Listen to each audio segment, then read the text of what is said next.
King's Dream Entertainment.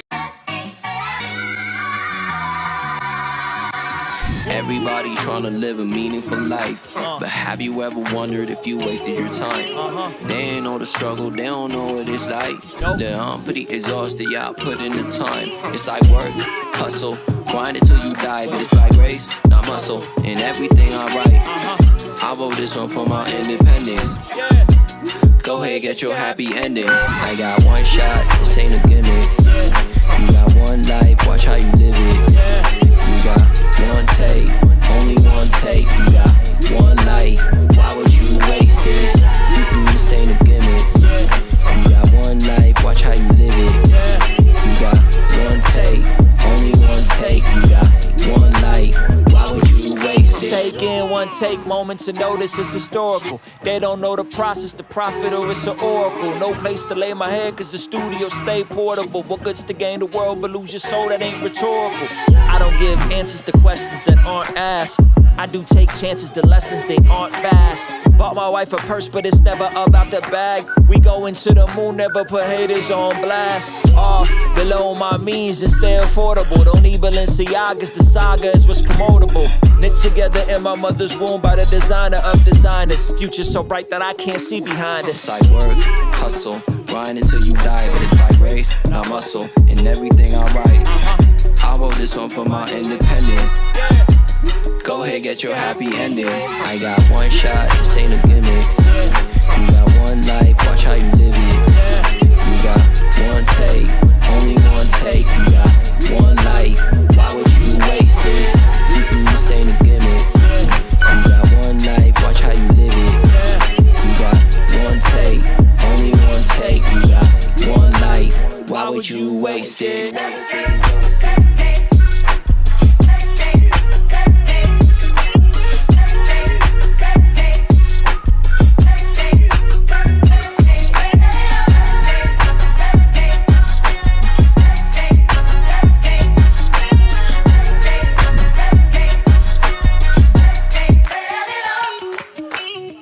Hey, while you wait for the next video to start, let me show you a quick behind the scenes of our studio. Right here, this is our editing bay. This is where me and my full-time team member, Zach Sparazzo, come up with the concepts for the videos, edit the intros, the outros, all that good stuff. Back here, this is where we do all the shooting. We have sliders, we have lighting, cameras, equipment, 4K projector, and guess what? All this stuff costs money. As we work towards improving the quality of our live stream, moving from regular 1080p to 4K streaming, and our videos, making them more interesting, expanding the team with hopefully more team members, improving the equipment, we want to help you guys partner with us in a creative way. So super chats of any kind on these live streams will be prioritized to get your question or comment highlighted and a shout out from me to you. And it's a great way for you to support what we're doing here and our hope to expand and grow the channel to reach more people. So all you got to do is click the little $sign, which will probably be synced up to your Apple ID account if you're an Apple user.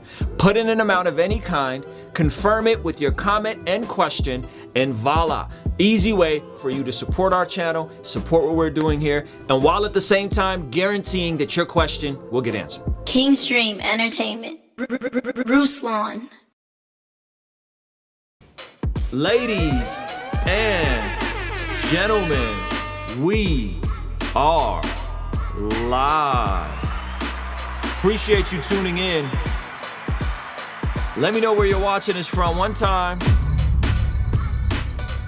The song playing is a song from my last project with a song with I Am Rescued, and it's called One Shot Part 2. All right, so if you enjoy that song, that's from the Love What You Do project. All right, we're gonna jump into your guys' questions. Okay, now this is what we're doing. We are in the process of raising funds for our new podcast studio. Now, we were actually just talking about how we're gonna use the podcast studio for the after party streams, so that it's a bit more casual, more kick back. I could be sitting down, relaxing. I do these videos standing up, which is super fun. Here's a preview of the podcast studio. It's on the other side of this camera. And we pretty much have it all built out, except the cameras. We need the cameras, all right? And we need you guys to drop some super chats on us for the cameras, because those cameras is expensive. Okay, we got to raise about another $4 grand for the cameras. Somebody yesterday dropped a $500 super chat, which was insane. Okay, and so anyway, I'm super duper excited to be launching this podcast, probably be getting off the ground here pretty soon. If you're watching this live and you can't drop a super chat, you're not a Patreon, you can't support, start by, whoa, where'd I go? Start by smashing that like button. I just totally disappeared. That was crazy. How do we fix this? How do we fix it? Let's see if I can fix this real quick. Okay, aha, there we go. I'm back. Smash that like button. We got 147 of you guys and only 62 likes. Can we get those likes up? The likes cost you nothing, okay? The likes are free. So just drop the like one time for your guy, okay? And then we're gonna be getting into your guys' question. By the way, new drink alert. This is home brewed yerba mate with monk fruit, 0 calories. Tastes delicious, okay? This, I'm not sure you guys have heard of this. Okay, Brooklyn, New York in the house, shout out to you. Have you guys heard of Liquid Death Mango Chainsaw? This is amazing. This is incredible. It's 20 calories. It's carbonated, naturally flavored sparkling water. It tastes amazing, all right? I got a couple of these because I'm trying to, you know, be moderate with the caffeine amount, you know, because I'm going to be out here wilding out, doing too much, then having trouble going to sleep, all right? Guys, there's 157 of you guys watching, 98 likes. Can we get that likes up? Zach said, "Lil Juicy." Zach just had his first one, and it sounds like he's enjoying it. Sounds like he's enjoying it. My man said, "Demon water, chill." That's what I've been saying. Chill. All right, bro. They doing a lot with the Liquid Death. I think they're crushing it from a marketing standpoint. I think they're crushing it from a marketing standpoint. You said a little juicy, huh? Too juicy for you, Zach? Yeah. All right. There's 158 of you guys watching. Okay, guys. Psychedelics, mushrooms, DMT, Christians dabbling. Is it opening up to them to spiritual realms, or are they just high? And they need to lower their expectations. All right. Let me know what you think about those. How much do those liquid deaths cost? I got 5 for $3, I think, today, or was it 3 for $5? I think it was 3 for $5. Yeah, I think it was 3 for $5. How many Americans watch your videos compared to overseas? Primarily Americans. 50%. 50% Americans? Yep. Zach says 50% Americans. I don't know. Guys, if you're just piling in the stream, smash the like button. We're talking about Christians, psychedelics. Do they open you up to another realm, or are you just high? I want to know. What do you guys think? We just reacted to the video on the previous one, and yeah, DMT can give you access to the spiritual realm. Okay, so I'm curious, those of you guys that hold this, I don't know. I don't have a position, okay? I don't have a position. Here's why. Because I'm not doing it. I'm not dabbling, okay? My question to you is, how do we know the difference between a bad trip and being high versus an actual spiritual experience? Okay? Like, how do you know the difference? I'm curious. Because you could get real wonky with some of the, like, the pharmacia stuff, because then some of you guys are like, well, drinking wine opens you up. And it's like, wait a minute, Jesus turned water into wine. Cut it out. Okay? He was at a wedding. He was having a good time. They ran out of wine. Jesus turned water into wine. Yes, it was wine they can get tipsy off of. Okay? So I don't think alcohol opens you up to demonic forces. I don't think caffeine opens you up to demonic forces or anything like that, right? Now, it does something to your brain, and it probably makes you act stupid. That's the whole kind of like hold my beer. Nothing good came after those 3 words, right? Nothing good came after hold my beer. Jesus served new wine. Oh, please don't tell me you're one of those folks that thinks Jesus turned water into grape juice. You will not find a single New Testament scholar that'll support that notion. Not a single one. Not a single one. You won't find a single one. No, not a single one. Now, you could maybe argue maybe it wasn't as potent as some of the wine is today. Maybe. But you're not going to find anybody that's like, yeah, it was just Walter's grape juice. Stop it. All right, somebody once told me their wine back then wasn't as strong. Yeah, you could maybe make an argument for that, but I think there is a place, and by the way, I don't drink wine. I think there's a place potentially for us to learn how to consume certain beverages without abusing them. This is true for food as well, by the way. Food can give you a dopamine release. Not in the same way, but definitely, it definitely, why do you think so many folks is fat? All right, let's just keep it a buck. Why so many folks fat? Because it gives you a dopamine release, fam. You feel good eating certain foods. My man said wine tastes like, Brianna said wine tastes like socks. 100% with you. 100% with you. Wine is terrible. I don't like any alcoholic drinks. I think you gotta like develop a palate for it. I think it's, personally, I think it's gross. I think it tastes terrible. I've taken psychedelics before as a Christian, not as spiritual awakening or to cross dimensions, but did it on a time where I wanted something other in life. And what was the experience like, Luis? What was the experience like? Why are mushrooms on Earth? That's a great question. So here is what I have found. And I haven't done a ton of research. Just bear with me.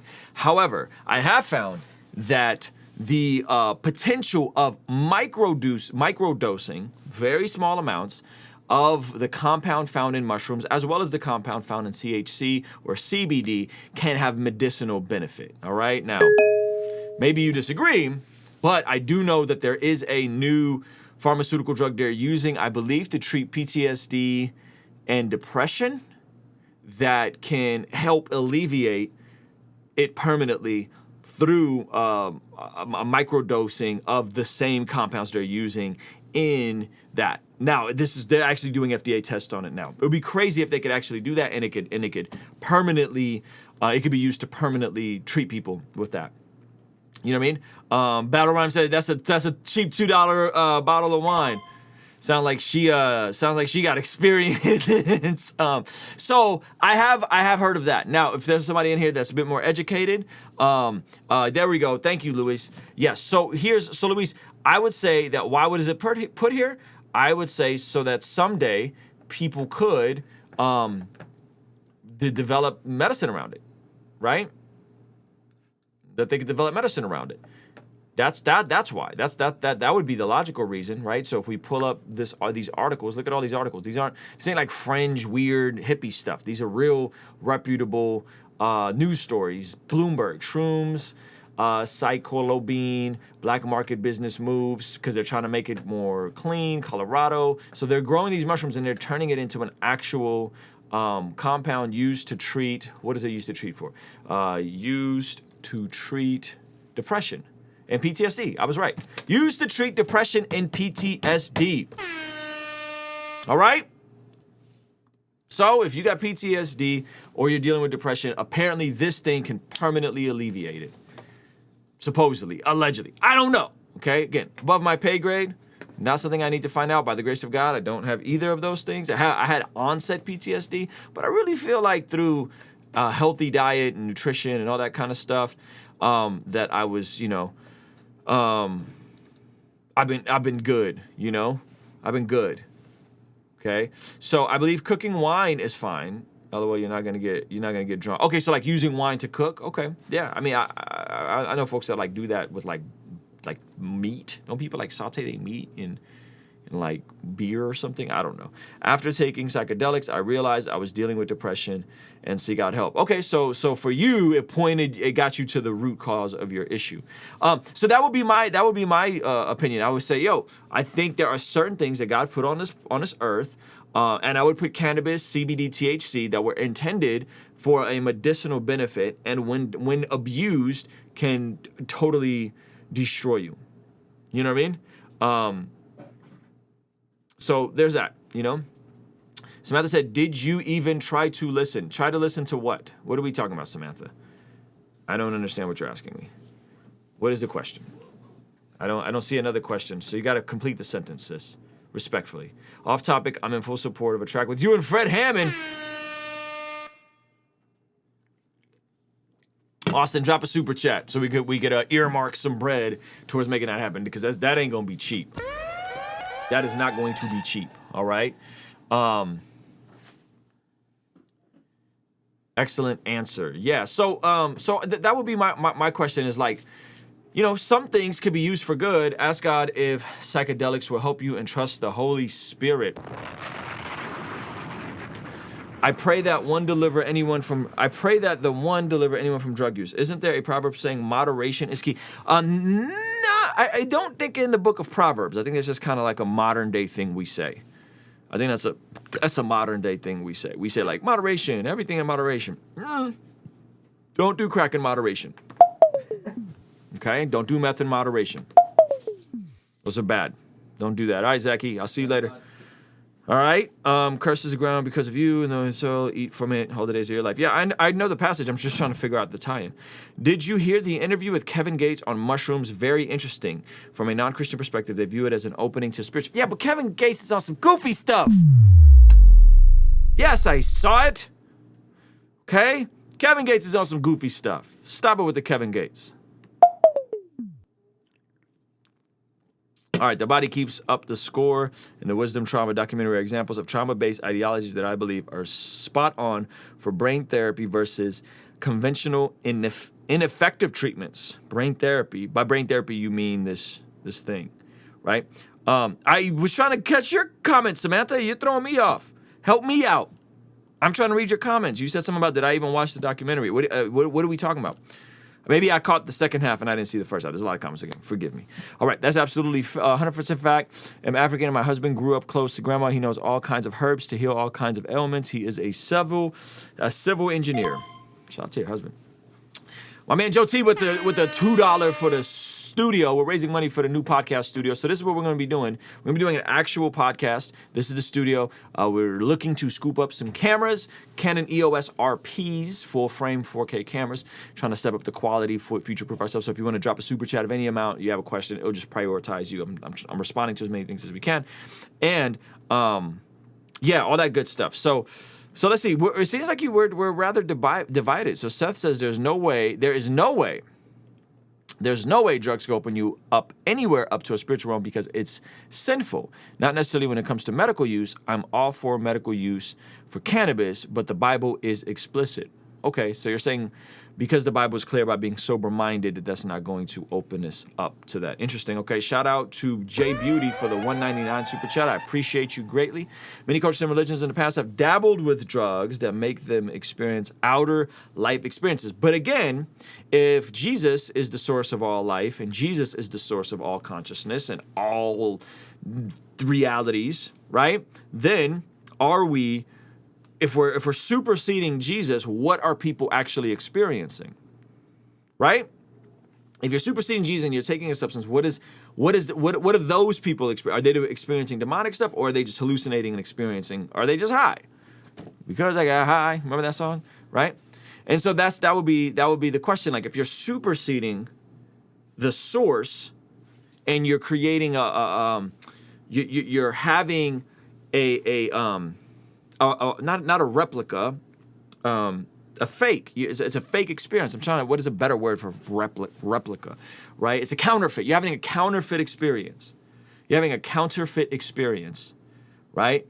And I've looked at in terms of the pharmakia word. Yes, I've gone down that rabbit hole as well. But you're having a fake experience. Thank you so much for the $9.99 0921 net. Appreciate you. Yeah, false replica, counterfeit experience, which by the way, that's all Satan can do. He can counterfeit. He can't create. Right? A lot of y'all like, he was an angel in heaven who led the choirs. Verse and chapter, please. Right? Where'd you find that out? And that's not in there. There's one verse about like him playing timbers, right? So Satan's counterfeiting the very things that God has created for us to enjoy, right? Thank you so much for the podcast. Appreciate you. Fred Hammond feature. Let's go. Here's the deal. Musically, Daniela, thank you so much. 2 singles coming out. They're amazing. I'm very proud of them. And then we'll get into some features, all right? So what were the drugs in the first century? Do I hear accountability of drug use? Samantha, respectfully, you're all over the place. Can you just give me one concise statement? It's very hard to follow along. I'm reading as many comments as I can, and yours is by far, respectfully, the most hard to follow along to, okay? Yes, I stumbled across Dr. Michael Heiser, Divine Counsel Worldview. I think it's interesting. I haven't gone too super deep into it. But yeah, it's interesting nonetheless. It's real experience with the wrong experience. I have doubt that people taking psychedelics are having real experiences.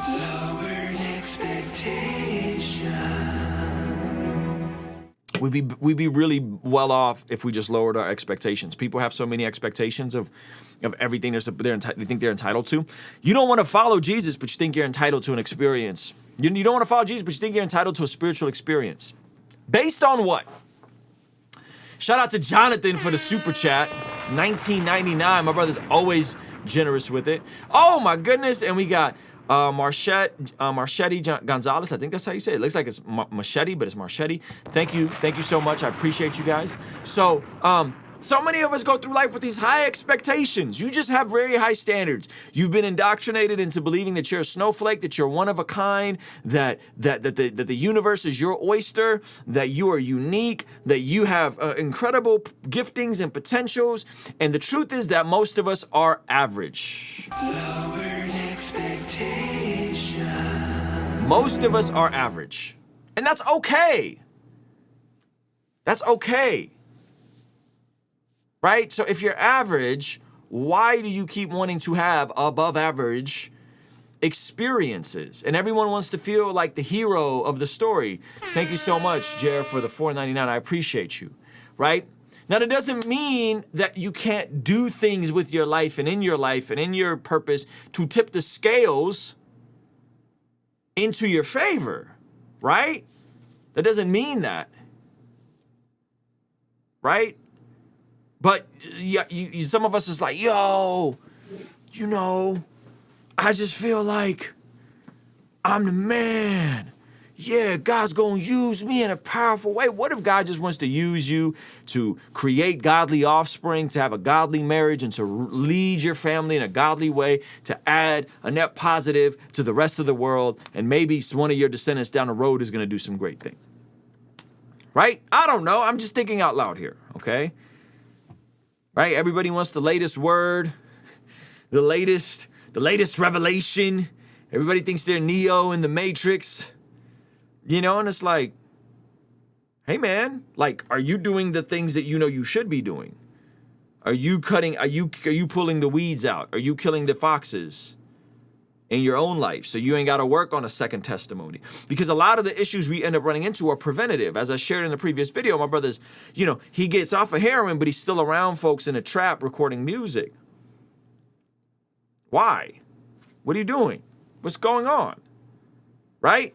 What's going on? Why are you still, right? And so it's like, so many of these things could be prevented, and then we start calling them spiritual attacks. Start calling them spiritual attacks. Oh, I know I ain't been taking care of myself, and I know I don't really pay attention to what I eat. Now doctor's telling me I'm at risk for diabetes. If I don't, you know, this guy's a spiritual attack. It's a spiritual attack. Not a spiritual attack. Preventative maintenance. Preventative maintenance. Right? Thank you so much, Battle Rhythm, for the $5 super chat. Right? So not everything is a spiritual attack. There's certain things it's just like, fam, you just, you know, you're doing a lot right now. You know, I'm serious. Like I was looking at my 23andMe thing, and they tell me in my 23andMe thing that I'm predisposed, genetically predisposed to type 2 diabetes. 23andMe, if you haven't done it, you run your DNA. If you pay extra, you can get like all the health reports. And on my health reports was like, you are at risk of type 2 diabetes, right? And so what do you think I'm going to do with that information? You think I'm just going to be like, well, medically speaking, I'm just doomed. Just gonna be bad for me. No, I go, oh, I'm at risk of type 2 diabetes. I gotta be intentional about what I put in my mouth. Got to be intentional about what I don't put in my mouth. I got to be intentional about being active. I got to go to sleep. I got to get up early, go to sleep earlier, get up earlier, all those different things, right? And so it's like if you know, based on certain behaviors and your genetic markers, you can be predisposed to things. I mean, this is common sense, right? Common sense ain't so common anymore, right? And by the way, what about compassion, brother? Listen, the truth sounds cruel to someone that's been told a lie their whole life. The truth sounds cruel to someone that, right? Right? And again, that's different if you have type 1 diabetes. You don't have any control over that, right? One is, the kind I got is like, don't be fat, Ruslan. Don't get fat. You'll be fine, just don't get fat, right? You like that effect, Eduardo? Right? So there's a difference, right? There's folks that like, yo, you just got a bad hand. That's different. I'm not talking about that. I'm talking about in my case, right? Let me just verify that we're talking about the same thing, right?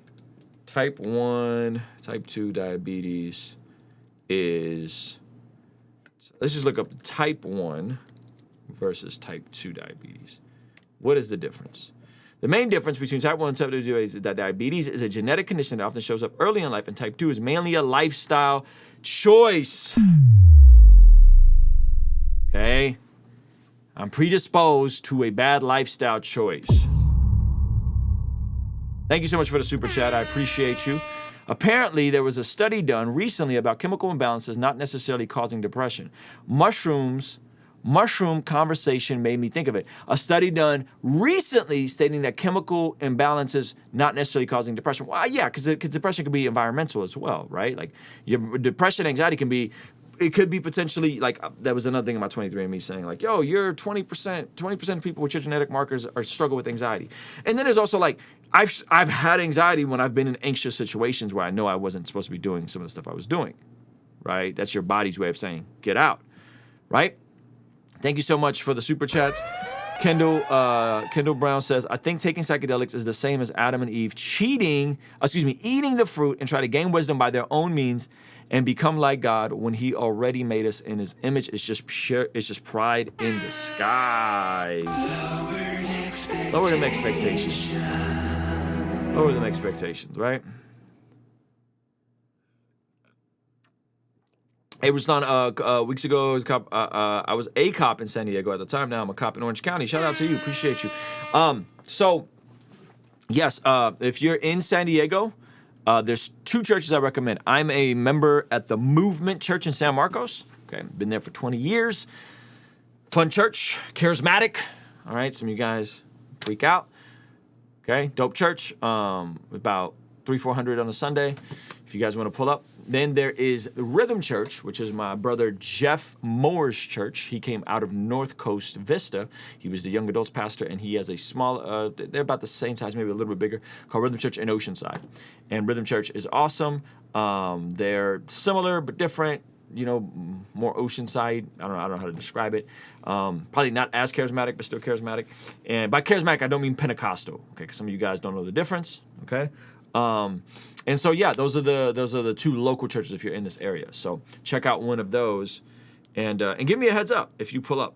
Give me a heads up if you pull up, because sometimes you just don't really know what's going on, and yeah, just give me a shout ahead of time if you pull up to the Movement. That's what I'm Sunday mornings. I'm at the Movement. Me and Jeff are actually going to Israel together in November. All right, I'm still living in an experience I had last night, frustrated, yelling, I can't do it to myself, and God's showing me to ask him for help. His strength was able, praising ever since. Those type of experiences are constantly available. Okay, let me ask you guys this question. Those of us that want and desire experiences with God, do you think, and I don't mean that, what I don't want to do is create a caricature of what you're saying. Because sometimes we demand experiences in place of consistency and discipline, okay? And I think that experiences are okay. Experiences are great.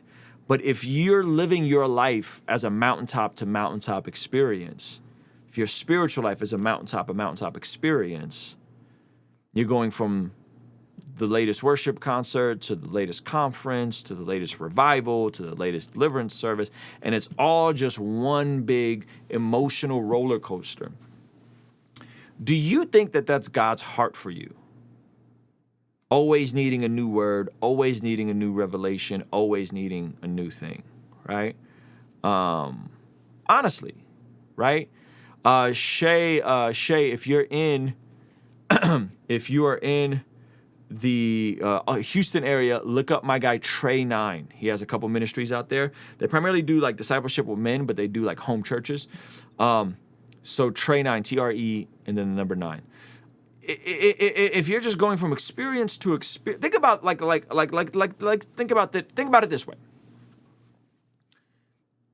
I took my son on a trip to Florida around Father's Day. It was a father-son trip. It's the first time we ever went to Florida as just father. First time we ever went anywhere as just father and son, and it was really cute. We pull up. He's 7.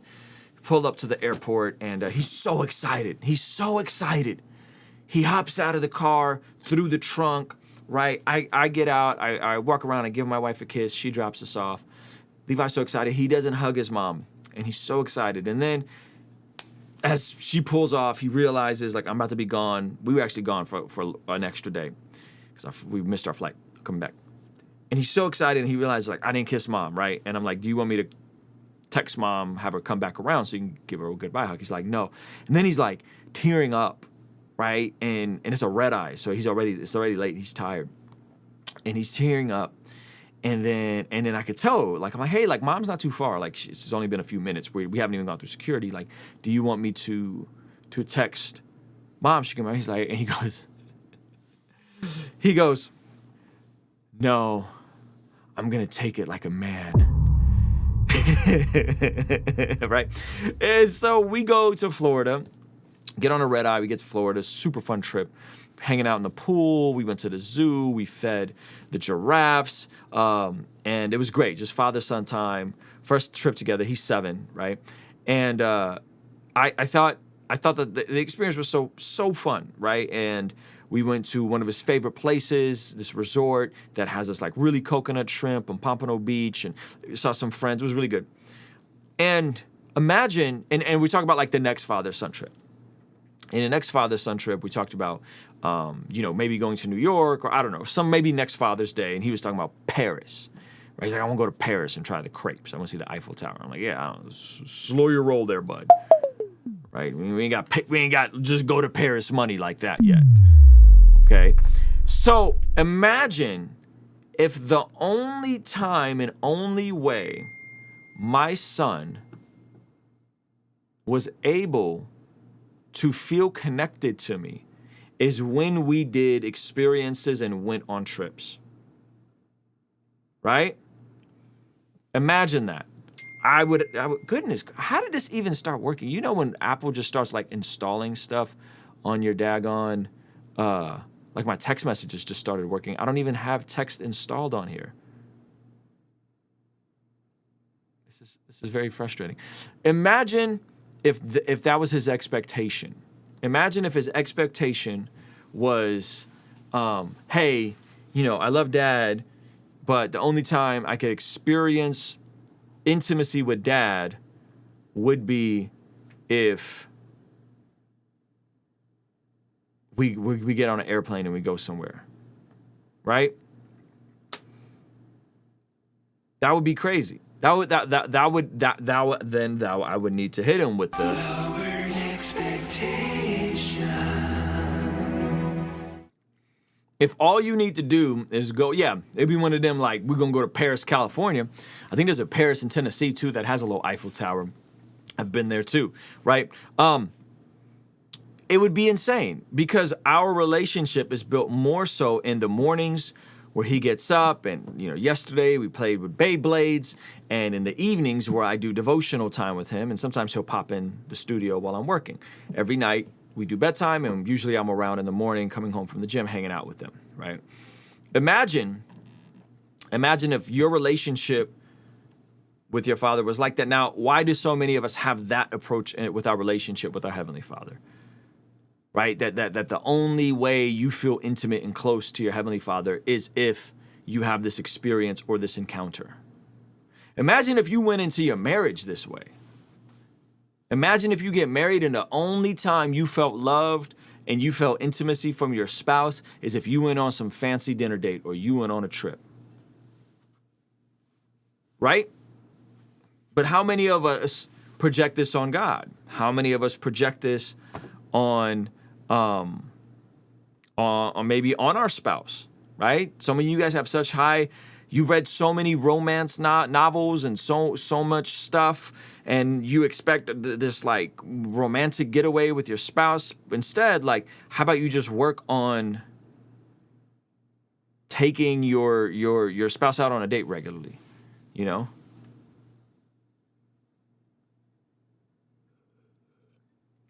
Just make it regular. Just have a weekly date night. Just go to Cheesecake Factory, have a salad, and then have some dessert. Right? Got to balance it out. Right? It's the honeymoon phase, 100%. It's the honeymoon phase. In the honeymoon phase, everything is super emotional. You're in love. It's amazing. It's great, but that's not what's going to sustain. That's not what's going to sustain a marriage. Shout out to my brother Kirk Kennedy in the house. Yo, you trolling. We not calling it that. We calling it PHURTCK. That's what we calling it. Kurt, you wild. My marriage was a disaster. I wasn't allowed to have a walk with God. Big mistake. No details required. Sheesh. You know, so anyway, that would be my pushback on some of this stuff. It's like, hey, you know, some of us are buying the fairy tale version of what a relationship really is, and it's costing you. It's costing you a lot. You know, it's costing you a lot. It's costing you a lot. It's costing you more than you can imagine right now. And the sooner you can wake up to the reality of relationships require effort, relationships require consistency, relationships require commitment, relationships require routine, relationships require conviction, right? And these things are transferable to every other area of your life you want to see flourishing in, by the way. It's not just in relationships, right? My YouTube is successful because I just showed up and did YouTube. I think I did an upload every day for most of 2019, and my channel didn't take off until 2020 when I started doing multiple uploads. It's consistency, deliberate consistency. That's key. That's the part everybody forgets. Be deliberate, right? Define routine in relationships. You really want me to go there? You really want me to go there? All right, we going to define. Had your kids, had your wife. Explicit. Me and my wife have a calendar.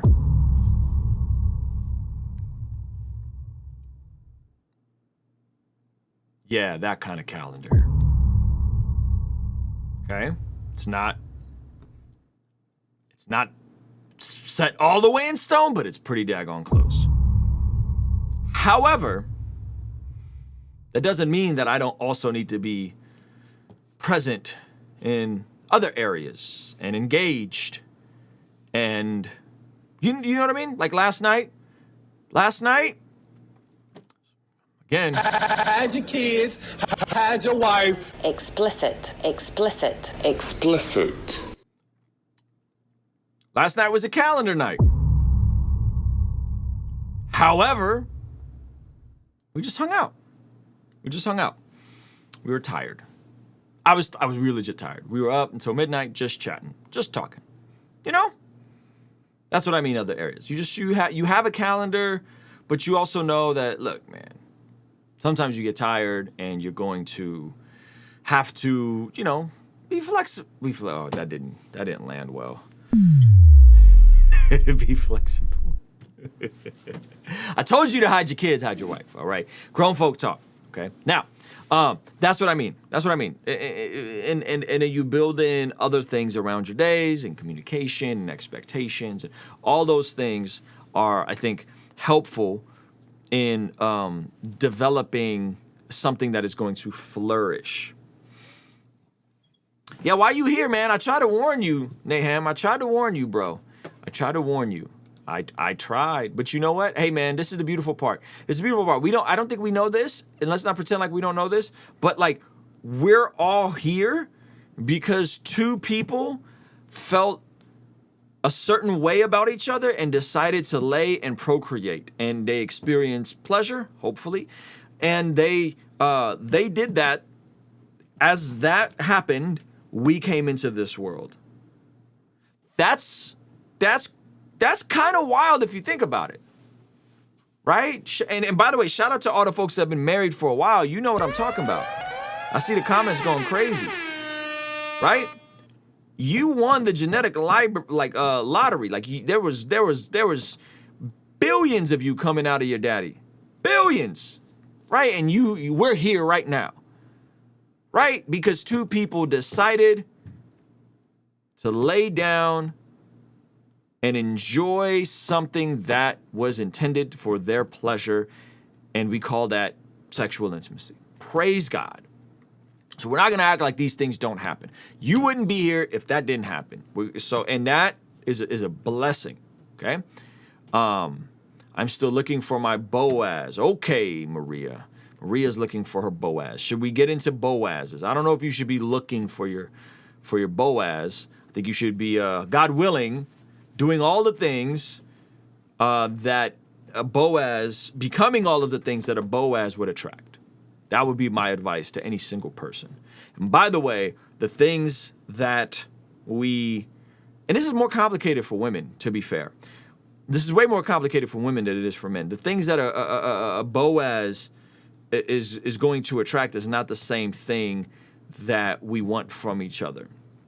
There's different expectations. The things that men find most men find appealing and desirable in women is actually the opposite of what most women are conditioned to become in today's society. Does that make sense? Right? Like a man, I think women should be educated, and I think women should have some hard and soft skills. I think the stats prove that educated women are more likely to have healthier marriages, raise healthier families, and have health, overall be more content. But Boaz is not looking for a woman that's a boss bee who can hold down and be an independent one. Independent of what? Independent woman of what? Independent woman of a man. Boaz ain't looking for that. He doesn't care that you're the president, the vice president, the ministry leader, right? He doesn't care. Right? What is a man? What is a godly man? What is a godly man looking for? Okay, in a woman. Godly men, if you're here, be honest with me. What are you looking for? What are you looking for? If you're a godly man, okay? What are you looking for in a woman? So let's just first become what we want to attract. You see what I'm saying? Like if I want to attract relationships with people that are my mentors, I first have to be the type of person that can reciprocate some sort of value. Okay? A godly woman. But what is a godly woman? Okay, what is a godly woman? Yeah, I'm gonna get on my Matt Walsh for a minute.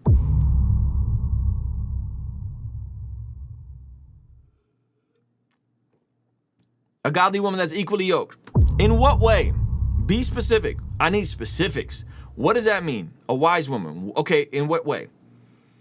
Okay, a woman who loves God. Amen. God-fearing woman who wants a family and is pleasant to be around. That's baseline. We're talking just baseline. Right? A godly woman who wants a family that's pleasant to be around. Okay? Let's get more specific. You guys are quoting the Proverbs 31 passage. Dare I say that is a godly woman that is in a different season of her life. That's not a godly single woman. Let's look it up. We need to do some Bible study because I feel like we throw this passage around and this is what we what we think you're supposed to become. This is a Proverbs 31 woman, as in my opinion, someone a woman grows into. Someone you grow into. My wife today is a Proverbs 31 woman. 14 years into marriage, 18 years of being together. Okay? She did not start out as a Proverbs 31 woman. Okay? So let's pull up Proverbs 31. There's details in Proverbs 31 that are just often just completely ignored. So let's pull it up. Come on, Logos. Why does Logos take so long to build up? Okay, here we go. I'm just gonna pull up the very first one we got, which is, we'll go NIV and we'll go ESV too, just for the sake of. Okay, so.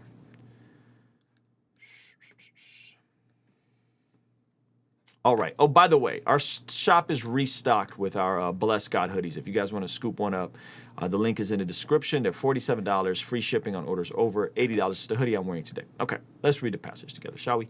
This is good. This is good. This is good stuff. Okay. A wife of noble character, who can find? She is worth far more than rubies. Her husband has full confidence in her and lacks nothing of value. She brings him good, not harm, all the days of her life. She selects. So this is speaking out all the days of her life.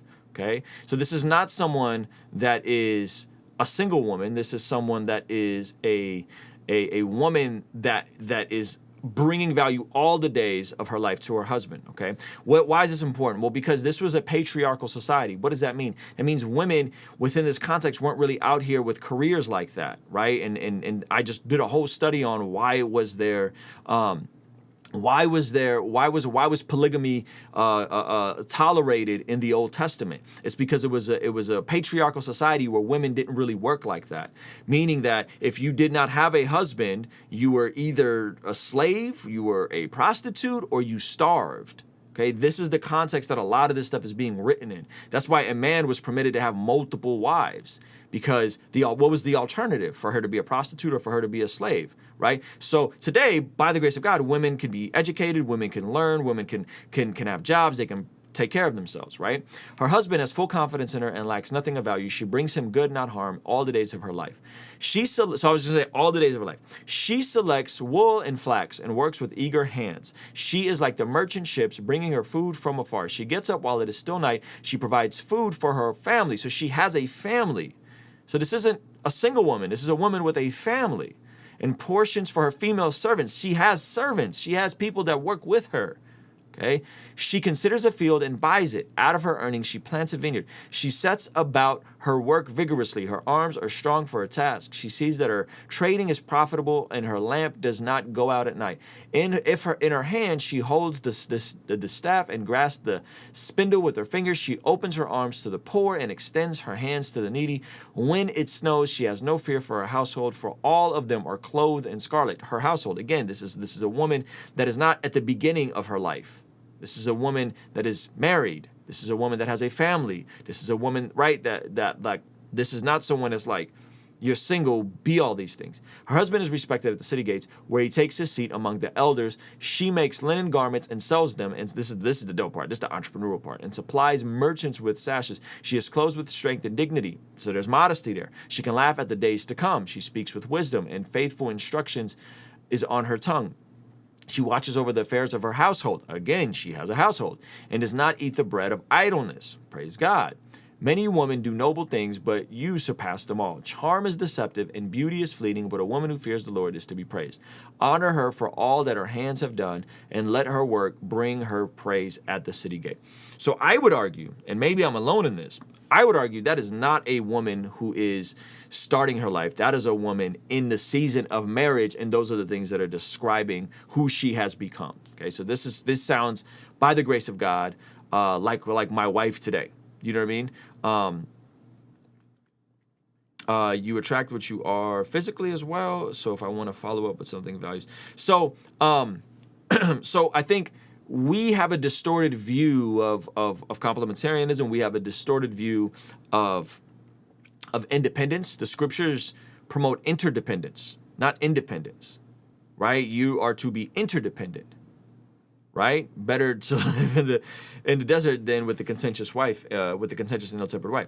And so interdependence, meaning we are dependent on each other for different things in different ways. And so if you want to quote unquote attract a Boaz, just see, thank you so much for the super chat. I speak in tongues, but my husband don't, and because of that, I was told that my husband and I are unequally yoked, though my husband loved the Lord, has been born again. Yeah, you need to leave your church, respectfully. That's heresy. You speak in tongues, he doesn't have that gift. It sounds like you're at a really radical Pentecostal church that thinks that one must speak in tongues. He just may have a different gifting. And but as someone who speaks in tongues, that's toxic. That's bad. That's straight. That sounds like oneness Pentecostalism. That sounds, yeah. There's gifts. There's a gift, and then there's a seal of salvation. It sounds like that is saying that is a gift that every Christian must have or should have, and that's not true. That's not in the scriptures. You could just read 1 Corinthians 12 and 14, and it's fairly clear. So I respectfully, I would really consider finding another church. And if I was your husband, I'd be out. If they said something like that to me, it's a wrap. We leaving. Yeah, no, that's wild. That's wild, because he might have a totally different gifting than that. He might have the gift of administration. Edmund, thank you so much for the super chat. So let's get back to this concept, okay? If you're single, if you're divorced, you have to ask yourself, what is the person that I hope to attract? What are they looking for, right? What are they looking for? Are they looking for someone to dominate? Are they looking for someone to lead the relationship, right? Are they looking for someone to be the provider? Right? Like, is that what they're looking for? And again, if you're talking about a Boaz, if you're talking about a man who is going to provide, he's not looking for you to have an incredible income with a popping career that you'll never put on hold. He's not looking for you to lead the relationship. He's not, right? He's looking for a godly woman who's humble, modest, respectable, can be led, it maintains her appearance, right? Takes care of herself. I get it. We all got different genetics. Doing the most with what she has, right? Those are some of the things that I think women oftentimes miss in this conversation. Is that Maria, she says, hard to meet a godly man in NYC. Hey, listen, the flip side of that is you're in NYC. Like, you're in New York. There's a lot of people. So New York is like 12 million people. How many people are in that whole area?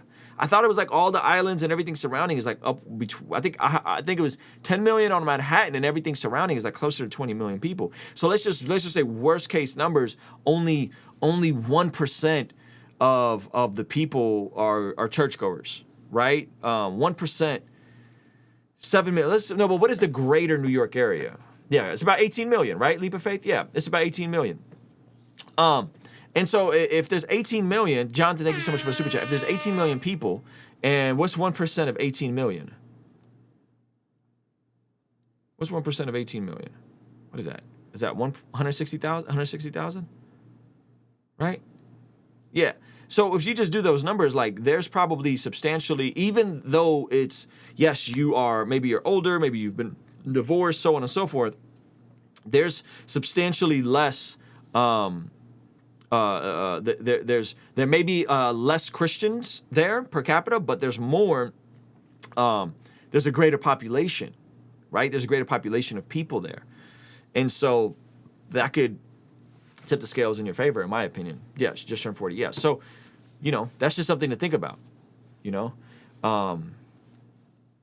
thank you for watching that interview, Digital Alpha. I appreciate you. 1%, yeah, it'd be 180,000. 180,000. Okay, so let's just say there's 180,000 Christians in New York. Is that a fair number, or would we say there's more or less? I'm just strictly going off the numbers. Is that a fair number? 180,000 in New York City? Or should we say there's more? Let's just for the sake of math, let's say 200,000. You think there's less than 200,000 Christians in New York? I don't know, man. I don't know. I've done a lot of shows in New York. New York's one of my most popular cities. We probably get, let me look at my YouTube analytics. Let me look at my YouTube analytics. Like, we got a lot of folks that watch from New York. Yeah, I would say more, personally. I think it's more. Let's look at the YouTube analytics real quick. Hold on. Hold up. I should find that. Audience, top cities. See more. United States. I mean, we have 82,000 people that watch this channel in New York. We have 82,000 people that watch my channel. 82,000 unique views from New York City. Okay, so we gotta say there's at least 200,000 Christians in New York. Okay, can we do that? Can we do that? See if I can, because now I'm just looking at my analytics. Let's see if we can add, compared to, I can't, well, this isn't the last, so out of all of our views, in the last 28 days, 82,000 of those views have been from New York. That's crazy, by the way. That's crazy. That's wild. So let's just say, out of that, let's just say 200,000. You know, there got to be some Christian men. You know, there got to be some Christian men in there. You know, yeah, New York is wild right now. I mean, so is Los Angeles. I could say 500 people easily claim to be Christian, but that's nothing more than a label, in my opinion. Okay, so how many people would you say, Leap of Faith, you're closer, you're in New York or in that area. How many people would you say are actual, like, active Christians? I mean, I would say a lot. I would say at least 100,000 if we just do some basic math. There's probably at least 500 to 1,000 folks that would fall within that demographic, right? Right? And we're just, by the way, we're treating New York like Sodom and Gomorrah. Like, let's keep it a buck. We are not giving New York a fair shot. But if we just do those numbers, if we just do the deductive numbers of those things, I would assume there's at least 500 to 1,000 eligible men that would probably be Christian, that are probably in the same age demographic and are probably, maybe they're in their 40s, maybe they've been married, maybe they haven't been married, maybe they're divorced, maybe whatever, maybe they have kids. I don't know. You know, but I think those are, you know, Eduardo said 5,000. Wow. So Andy's in Atlanta now, Efren. Andy's in Atlanta now. So yeah, so that's just how my brain works. Like, my brain works like that. And so I think you keep doing what you're supposed to be doing. And by the way, and with the internet now, I mean, it doesn't have to be someone in New York. And so I think a lot of times folks meet through their friendships, through their networks, you know, through all types of different things. I think 1,000 men, somebody said 1,000 men pulled. That's nothing. She ain't the only Christian looking.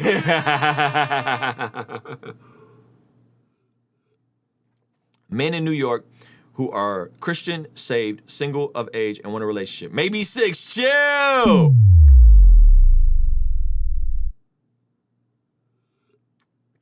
Abel said try upstate New York. That's a good idea. Yeah, so anyway, that's just how my brain works. I just think of numbers like that. So, having said that, if that's what you're desiring, focus on the becoming, focus on meeting people, focus on expanding your network, focus on, you know, just being available to go different ministries, Bible studies, so on and so forth. And I think usually a lot of times, not all the times, but a lot of times those things will work themselves out. But it is harder if you've already been divorced. That's just the raw reality of it, right? Yes, you missed the interview. This is the after party stream. So that would be the way I would look at it. And the flip side, gentlemen, if you want a woman that is going to be willing to stay home, raise the kids, right? You want her to be interesting in conversation, which means she has to have some degree of education. You want her to love Jesus. You want her, right? All those things. You want her to be fit. You want her to be attractive. You want her to take care of herself. You want her to, right? All those different things. Are you the type of person that will attract that type of woman? That would be my question. Right? Yeah. Cole or Chloe said, make sure you don't expect someone to meet your standards you can't meet. That's right. That's right. You know, and so I think a lot of times is we have really high expectations of other people that we ourselves aren't becoming. Right? I told you guys the story Do you guys remember my story about my friend who thought he was super duper in shape, and so he didn't want to date a amazing person that he thought was quote unquote sloppy? That was the language used. This was a friend of mine, mutual friend. I was like, she's amazing. What are you talking about? And he thought he was in shape, and I was like, you're not in shape. Like, you're delusional. And I made him go to the gym with me and measure his body fat, only to find out he was like 35% body fat, technically morbidly obese, right? And I drove home the point that, like, bro, you're not even this person, but you want to attract this dime of a girl you've made up in your head. And it was actually a lot worse than that. This is back in the days when, you know, I would use some colorful language, okay? And I need, at the time, I did everything I could to jolt him into the reality of, fam, you're not the guy that attracts that woman. Like, and this woman here is a great woman. She loves Jesus. She, you know, she's single. She's plugged into church. All these different things. You aren't this incredible dude. You know what I mean? And he heard me, and they got married, and they have, you know, they have a kid together. They've been married for a couple years. They're super happy. And now they're working on their fitness together. Right? It's a beautiful thing. It's a beautiful thing. They're trying out different meal plans and all that kind of stuff, right? But a lot of times you want something that you aren't yourself. I would not do online dating again. Yeah, I don't know anything about that. I'm completely honest with you. I have no concept of that. I have no concept of that. You know? Google mega churches in NY and found 12. There's 12 mega churches in NY? That's crazy. Yeah, mega churches, anything over 2,000 people, I guess it's not that crazy. So yeah, so that's how my brain works, is like, fam, you know, let's become the type of people we want to attract. If we do that, then everything and then, by the way, and then when you get married, you have to continue becoming that type of person. Because some of y'all, you get married and let yourself go. Don't do that. Don't do that. Me and my wife, we competing. You know what I'm saying? Who get the most lean? Who can get the most shredded? Granted, we're in a different season of life, right? We're in a different season of life. We are, you know, our youngest is 15 months old. We don't have little babies. When my wife was pregnant, your boy was 15, 20 pounds heavier, and so we're having competition. We're mixing it up. We do things to keep it exciting, keep it fun. You know.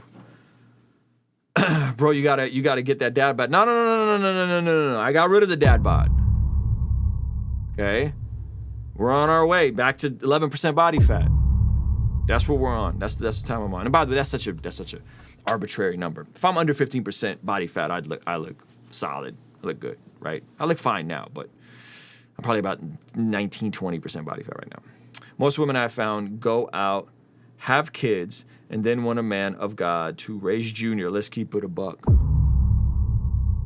Yeah, man. And then find a man that's, you know, divorced. Find a man that has kids himself, you know. That would be, you know, would you say you have to make 6 figures, have a six-pack, and be 6 foot tall to find that ideal woman? That's a great metric. So I don't know. Average income for a man in America is $40,000 a year. Okay? I'm not 5'10". I'm not 6 foot. I'm 5'10". And very few people have a six-pack. Very few people are shredded. However, I think there's 2 ways to look at it. One is, yes,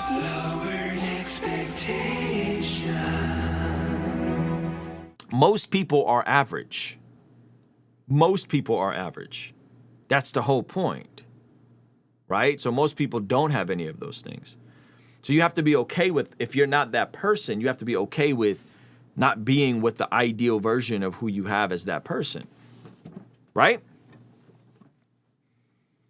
That would be the way I would look at it. Now, if you want to become that person to tip the scales in your favor, then by all means become that person, right? Because I don't believe that any, like, oh yeah, like anyone can make $1 million a year. I don't believe that. I don't believe anyone could make $1 million a year. I don't believe that anyone could make it to the NBA. I don't believe that, you know, like, I think that's nonsensical, right? I think that's nonsensical. I do believe that the bottom 80% of people can make it into the top 20%. But the top 20%, isn't that average household income? I think that's average household income, not average income. I do believe that the bottom 20% can make it into the top 20%. Bottom 80% can make it into the top 20%. I do believe that. So I think that's different than like, I'm going to be a multi-millionaire, right? I think that definitely has more to do with working on your hard skills and your soft skills, right? Carving out times, cutting out a bunch of nonsense that a lot of us probably waste our time on. And I think transitioning into that, I think is much more feasible, right? And so that would be my recommendation is like, if you want to become that, I mean, obviously you can't control your height, but if you can't control your height and, you know, you have these high superficial standards, you're going to have to figure something out. You know, you're going to have to figure something out. So that would be my, why did I say guarantee? We're talking about fitness. Hey, man, because it's important. I am working on myself first and foremost, growing in my faith, taking steps to better my health. Overall, I'm not worried about weight. I'm 5'10", 120, but I still feel like crap. I just want to feel. Yeah, how's your sleeping? I would just work on a sleeping. Jonathan, thank you so much for another super chat. Also, keep in mind, Ruslan lives in one of the most expensive places to live in the world. I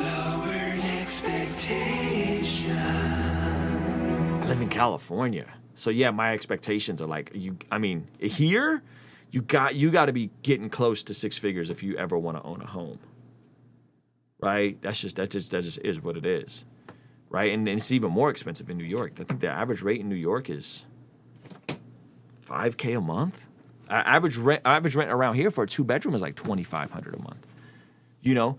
So yeah. So yeah, again, $100,000 in Alabama is gonna go way further than $100,000 in LA, New York, San Diego. It just is what it is, you know? Brother, I know in history, Puerto Rico, and even one in Hebrew word. Yeah, it's really expensive, bro. Once you get a haircut, you don't need to change anything. I don't know who you're talking to right there. Let's see. I hear housing is worse than New York and Cali, but pretty harsh. Do you live in Cali? Do you love Cali that much? You know, it's not even about loving it that much. It's more about like, this is just home. This is just home. That's a big part of it. The flip side of it is also when you are from a place that's as climate neutral as California, it's very difficult to go somewhere else. It's very difficult to go somewhere else because you go somewhere else and it's like, you know, you got to keep the AC on all the time. Right, which then that's gonna offset your expenses. You know, you can't be outside as much. Like my kids spend a lot of time outside. I got friends that like move to Arizona. Okay, great. You're in Phoenix. It's worse of a desert than it is here. Okay, so what does that mean? It means you can't be outside for 4 months out of the year. I don't think we could do that. You know, so we're definitely spoiled. We're definitely spoiled. And Northern California ain't that much cheaper. You know, Northern California is not that much cheaper. But Southern California, I mean, there's no place like it. You know, I think the only place with a similar climate is like Melbourne, Australia. I heard El Paso, Texas has a similar climate, and I think somewhere in the Mediterranean they have a similar climate. What's the average temperature in the summer months in San Diego? Let's see. I'll tell you the weather right now. Weather right now is 75 degrees. I just checked my watch. It's 75 degrees. It's 5:48. It's 75 degrees. It's the middle of July. Shout out to you for the Bay Area weather is my favorite, but way too expensive. Yeah, Bay Area's weather's cool. Pastor Trey Van Campenhouse, he said, if you're from PHX, you still outside in the summer. We built different. Yeah, you're wild, man. Yeah, I mean, this is like, okay, we could be chilling, but this is 75. You know, 80 is like, oof. You know, whereas like if I were to go to Dallas, like what's the weather in Dallas right now? What's the weather in Florida right now? You know, let's look it up. Let's look up Miami current weather. 100 and ew. San Diego is my happy place. Yes, it's 85. It's 85 degrees in Miami right now, but the humidity is 74%. That means it feels like 105. It's 110 in Dallas right now. I mean, respectfully, I love all of you. All of you are amazing human beings. But you become very conditioned to where you grow up and where you live most of your life, you know? And 84 in East LA. Yeah, LA and San Diego's climate is different. 115 in Phoenix today. Yuck.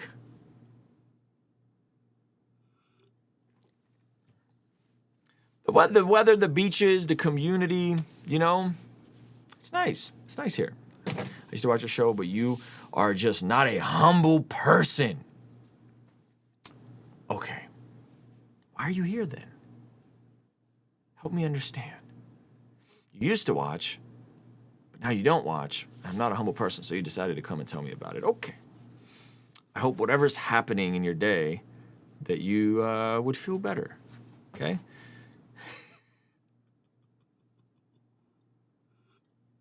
California, only state in a country with great weather year-round.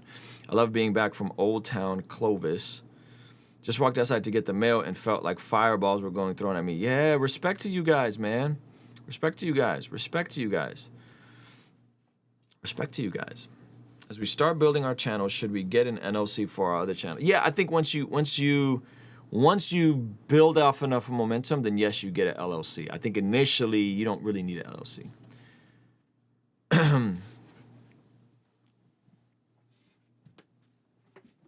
I'm joking with the ocean breeze. It feels like 70 degrees in Miami. I promise. You're cap. That's cap. That's cap. That is, no, I don't believe you. I don't believe you. I don't believe you. That's funny. Played basketball outside, it definitely felt hot. But by the grace of God, I mean, yeah, again, you just, you know, when you're just accustomed to different things, that's all it is. That's all I'm trying to say. No diss. You just, and so would I be open to it? Yeah, I'd be open to it for sure. I mean, that's, me and my son were in Miami, you know, last month. It was like, oh, this is interesting. Thunderstorming, then it was sunny, then it was thunderstorming, then it was sunny, you know. What's up with Paul Russell? I got a new song with Paul Russell. We're just trying to figure it out when the release of it is. Paul Russell works like a really cool job in VC. So yeah, it's 9 p.m. in Miami though. Respect. Yeah, the KD stands for King's Dream. KD stands for King's Dream. Yep. All right, guys. Any other questions, comments, concerns before we get out of here? I'm so proud of all the folks that know what it stands for. Ruslan and the rest of y'all, it was a pleasure to chat, indeed. Yes, I'm custom living in the Midwest weather. I had a rental home 5 years ago in Oceanside by Camp Pendleton. It's right down the street. Which means we have to go home where you can afford a house. Yeah, it's really expensive here. But to be fair, it is the pay here is a little better, is it not? You know, you do get paid more here. Thank you, Ruslan. Thoughts on the shroom? Wait, hold on. What position does your son play in basketball? It's too early for the positions just yet. Hold on, it was a good question, but I missed it. Discord channel. Discord, there is a Discord channel, but it's in a Patreon only right now. We don't know how to share the regular version. Just like, thank you, Ruslan, for the video earlier. Thoughts on shrooms? I think it's witchcraft. I'm not sure if I think it's witchcraft. I think it's definitely dabbling in something you've got no business dabbling in. But I don't know if I would jump out the window and say it's witchcraft. But then you have to define what witchcraft is. Because we're then, right? Because these definitions require a lot. Like yesterday, we were having a conversation, and someone and I said I highlighted my podcast, and someone, a lot of folks were upset because I said I think you could be born gay, right? And they asked, do you think you could be born gay? I said I think you can. I didn't say you are. I said you can. It is a possibility, right? And so people got into the minutia, and then I provided the science of it, which is mixed, but basically says that you can have predispositions to being same-sex attracted. Well, they're saying, well, same-sex attracted and gay is not the same thing. Okay, so then we're just using different words to say different things, right? If someone is same-sex attracted, they may identify as gay. They may not. But generally speaking, when someone's same-sex attracted, we use that synonymously, interchangeably. Right? Do we not? And so if someone says, I'm born gay, or, right? Because then you got to think about this, folks that grew up in Christian families and just always had a propensity for this thing, never assaulted, anything like that.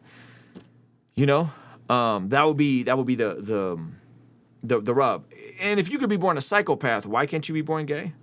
Now, does that mean that the psychopath is going to go and commit and kill people. No, that's not what that means. It means that the psychopath has a different cross to bear. Bro, one of your TikTok reactions, you had a clip of one of your tracks. I can't find it anywhere, but it sounded real dope. I don't know which one you're talking about, brother. So like if somebody can be born a psychopath, if somebody, right? And so I think, anyway, so like a psychopath is a psychopath. They have, there's something off in their brain, and it's not social, it's psychological. And so I think there we go, okay, well, yeah, you can, but that doesn't mean you got to become a murderer. In the same way, somebody can be born with the same-sex attraction, high estrogen for men. I don't know all the chemicals, but there's an article, right? So that's what, like witchcraft. What are we saying by witchcraft? Are we talking about like brooms and dabbling in the occult, or are we talking about, like, what are we talking about when we say that? And again, I think that those things matter. Oh, that song is a song with Gavin the Hot Rod and John Keith. If you search Ruslan, Gavin the Hot Rod, then you can find it. Should Christians carry guns? Thank you guys for the super chat, by the way. Yeah, Gavin. So search Ruslan, Gavin the Hot Rod. Let me see. What is this song called? Give Me That. Yeah, Give Me That. Yeah, you must be born again. That's it. That's it. Regardless on what your cross to bear is, you must be born again, right? Guns. Should Christians carry guns if they want to? If it's legal. Do I think all Christians should carry guns? No. Should Christians carry guns if they want to? Will I probably carry a gun? Yeah. Rather be caught with it than without it. You know? I think that's logical and reasonable, right? And I'm in California, so I gotta jump through a lot of hoops. I gotta jump through a lot of hoops to be able to get a firearm. You know? Rebellion is the same as witchcraft. So again, that's a totally different definition. Like I did a show in where were we? We were in Salem, Massachusetts. Salem, Massachusetts, and I performed in front of 2 witches. Okay? And those 2 witches were not just rebellious. They were into the occult. They were into the occult. Somebody asked, why am I drinking something called Liquid Death? Because it tastes good. Have you tried it? Because I think the branding of it is phenomenal. They do a great job of taking something really dry and dry, that's funny, dry water. Taking something that's usually marketed very deep and like, you know, and rebranding it. So I think like sparkling water in a can like this, I just think they do a good job. And it tastes good. And there's no plastic, and it's good for the environment. Because you can't recycle plastic. I don't know if you guys knew that. Can't really recycle plastic. Aluminum you can recycle. Plastic, I think it costs more to recycle it than it does to, yeah. I think we should have more than one testimony if you consider it your story of God, something. Yeah, okay, so sure, like my testimony in the last year and what God's done in my life in the last year is different than when I first got saved. That's not what we're talking about. I'm talking about if you've been delivered of something, you don't need to go back into dabbling into that thing, right? And then have to make another testimony video, right? So yes, God is going to take you into new places. God is going to reveal himself to you in different ways. However, I don't see anything in the scriptures that's like, yeah, and go do stupid things like hang around drug dealers and then dabble in something and then continue hanging around those same people that have access to this, right? That's fair. That's reasonable. And one testimony is definitely enough. Let's just be clear.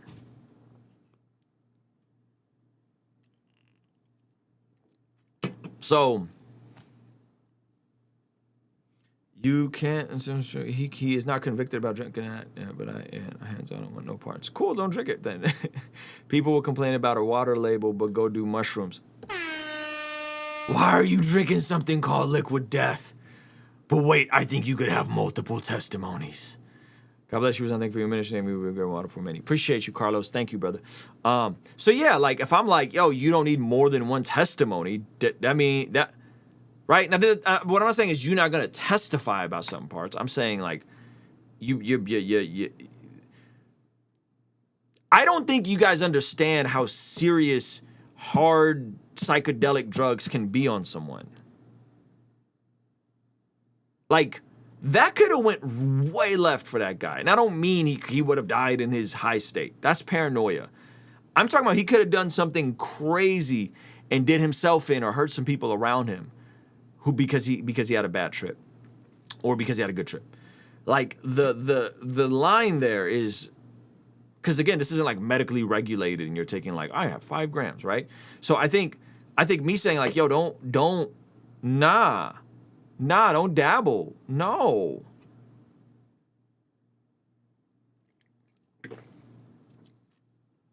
Yeah, don't do that.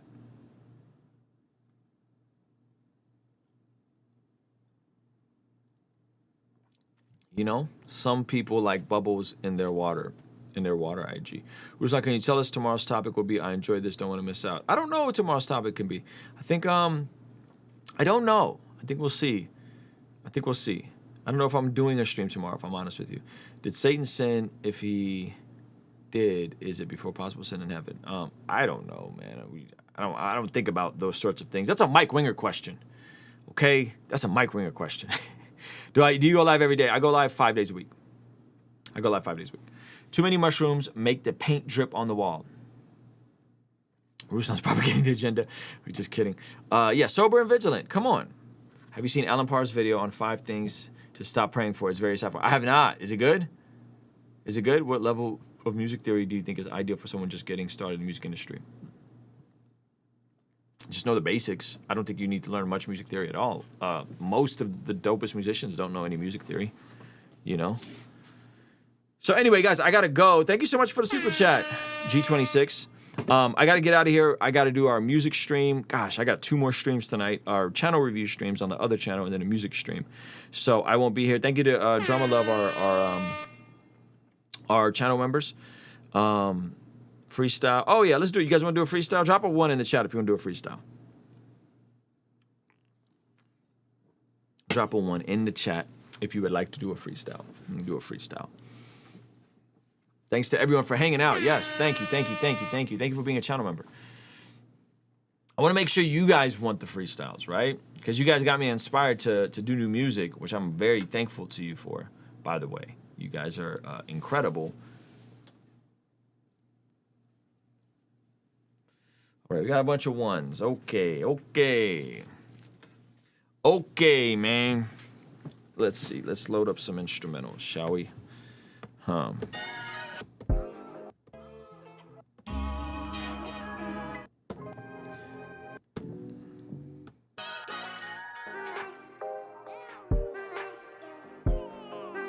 Check. Hey. Yeah. With the $10. Appreciate you, Mark Jones. Check. Hanging on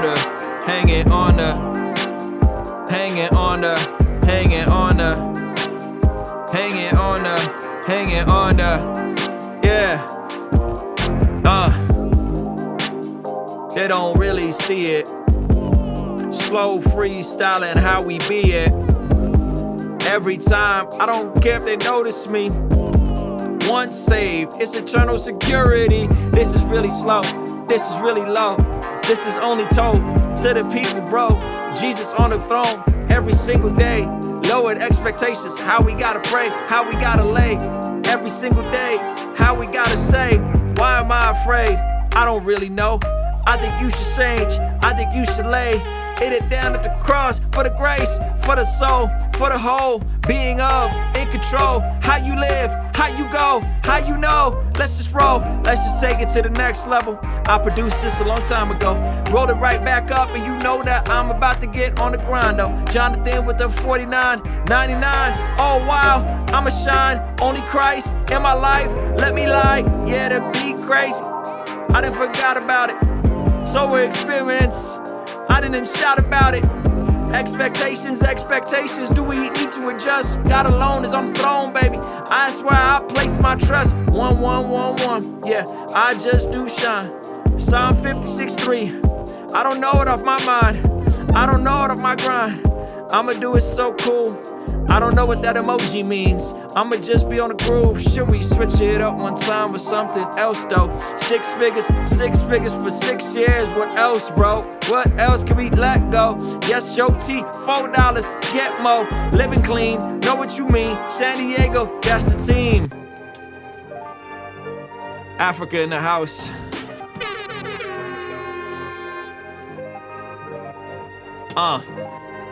Yeah. How the levels now? Let me know how the levels now. How the levels now? Let me know how the levels now. The beat fire, the beat cold. Is the beat fire or the beat cold? The beat fire or the beat cold? Is the beat fire or the beat cold? Oceanside, that's what Louis said. I'ma do it so cool, coming off the head. Reppin' Jesus Christ every single day instead. Anybody mess around and you know they know I'm playing. What you wanna do with praying? Every single day I'm changing. Every single day I'm growing. Every single day I'm laying. Now my life, picking up my cross, how I do it right. They don't understand. Every day, gotta sacrifice. Meaning got my own will. All I see is fire emojis, you know the flow's real. Every day I see the you know the code still. Every day I just gotta bring it, you know the flow ill. Throne of God, oh well, lay it down. Lay it down. Is the beat fire or the beat cold? Is the beat fire or the beat cold? She said, go Padres. Look, I don't know. I don't keep up with sports cause I ain't got no time. Watching other men live their dream while I mine. It's decline, no sir, no way. Okie dokie with the Drake vibes. Do you really think this how the Drake rides? I don't really know. I don't listen either. That last album was fun. I'ma give the ether. I'ma give you what you want when I flaunt, but I don't need to do it cause you know we gon' stomp for the Lord all the time. On the grind, more fire emojis, yes we gon' shine. Is the beat hot or the beat cold? Is the beat hot or the beat cold? My amigos and my me-hoes chillin' out every single day we roll. And when we show is the next level. Do it so cool, we gon' dance on the devil. Like I'm Pentecostal when I rock it in a brothel. Never do it, I'm not on it, and you know I'm never awful. Gotta preach the gospel when I bring it to a brothel. Never do it, no way, baby, that would be awful. But if you a lady, you can do that ministry. But if you're in that spot, don't you mention me. If you a lady, you can do that ministry. But that's not a spot that they need to mention me. Is the beat hot or the beat cold? Is the beat hot or the beat cold? Is the beat hot or the beat cold? Is the beat hot? Look, I don't know.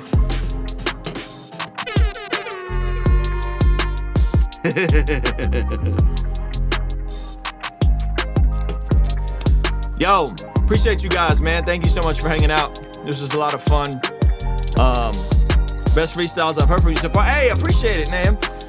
Listen, it's all power under tension. It's all power under tension. It's all just showing up and doing the same thing and practice, you know? So we're going to we rolling out some new music I'm very excited for. But listen, we're doing 2 other streams tonight. I gotta eat something because this went way longer than I expected, but you guys are incredible. We raised $197 on this stream. So you know what that means. We're going to be picking up some of the cameras we've been budgeting for and get this podcast. So main streams will be on this set. The after party streams will be on the podcast set, and then we'll actually have a podcast. Joe T, what another super chat. Bro, one more. Thank you, bro. Appreciate you. Loved it. Didn't know you freestyle game. Yeah, that's always fun, right? To just, it's like a magic trick. It's like pulling a rabbit out of a hat. Anyway, Cassie with another super chat. Gosh, we cracked $200. Yesterday we cracked like $500. So this is nuts. You guys are amazing, man. I appreciate it. Listen, if you guys want to pray for me, next Thursday I'm going to be in Florida. Battle Rhythm. Thank you so much for the super chat. And I am debating Rollo from the Rational Male on Valuetainment Money on my man Adam Sauce's channel. We're going to be talking all things relationship, marriage, manhood, what is optimal. So that's next Thursday. And I just want to make sure that, you know, Seaweave, thank you so much for another super chat. I just want to make sure that we represent Jesus well and that everything is just clear and concise. So if you want to pray for me. Jonathan with another super chat. Thank you. Is it streamed? Yes, it should be live streamed, Carlos. It should be live streamed, so just look out for a link from me. So be praying for that. I'm interviewing Patrick Bet-David from Valuetainment Wednesday, and so that's super fun. I'm excited to be interviewing. I think I'm going to get a different interview from him than most people have gotten from him. So Patrick Bet-David, Valuetainment. And then the following Tuesday, Wednesday, Thursday, I'll be in Vegas going on my buddy Ryan Panita's channel. And so that's super exciting. So yeah, guys, just opening incredible doors for us to, I'll post the links on a community tab, of course. Guys, just opening doors, man, to go on platforms that are not Christian platforms per se. Ryan is a Christian, but yeah. Oh, and then and then I come back, and then I go on to, that could be dope in the beat. The Minimalist Podcast. So that's gonna be insane. Yeah. So keep an eye out, Arlene. Just to make sure your notifications are up. Keep an eye out for that. Thank you for another super chat. Because yeah, the Minimalist. So that's gonna be cool. Ruslan, who is AMA Christian? AMA is Ask Me Anything. Christian Take Psychedelics. That's what that is. Christ-centered mental health. So that we just titled the streams after that. All right, guys. I love you guys. I gotta go. Thank you for all you guys that support. Thank you to all the Patreons, all the channel members, everybody that keeps the lights on over here. You guys are incredible. Thank you for you guys that maybe aren't able to afford to do it, but you share the videos, you hit the like button, you comment, you support in whatever way you can. I'm like truly, truly humbled by all of this. My life was substantially different before I got to be on this platform and build with a lot of you guys. And we do have the meetups coming up, okay? I got to get through these 3 trips I got coming up back to back to back, and then once we get that settled, we're going to be planning a meetup. Me, my brother John McCrae from What Do You Meme, we're going to do San Diego, LA first. And if those go well and you guys show up to those and support those, then we're going to expand and go probably Dallas, Houston, Atlanta, Seattle, not Atlanta, Atlanta, New York, and South Florida. All right, I got to go. Love you guys. Peace.